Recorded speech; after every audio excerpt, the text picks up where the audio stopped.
இல்லை, பொதுவாகவே interim budget என்று சொல்லக்கூடிய இடைக்கால பட்ஜெட்டில் எந்த அறிவிப்புகளும் வருவதில்லை.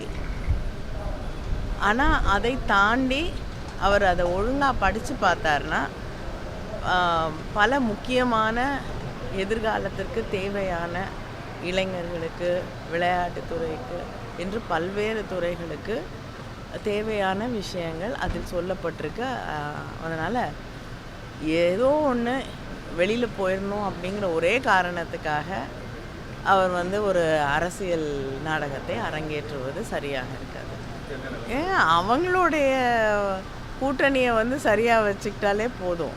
ஏன் மற்றவங்களுடைய எதிர்கட்சிகளோட கூட்டணியை பற்றி அவங்க கவலைப்படுறாங்கன்னு எனக்கு தெரியல.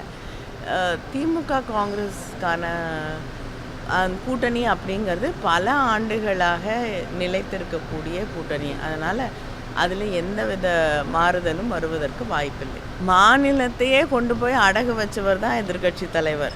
அதனால் திமுக இன்றைக்கி நேற்று இல்லை, திமுகவோட அடிப்படை கொள்கையே மாநிலத்தில் சுயாட்சி, மத்தியிலே கூட்டாட்சி என்பது. ஒருவேளை அவருக்கு தெரியாமல் இருக்கலாம்.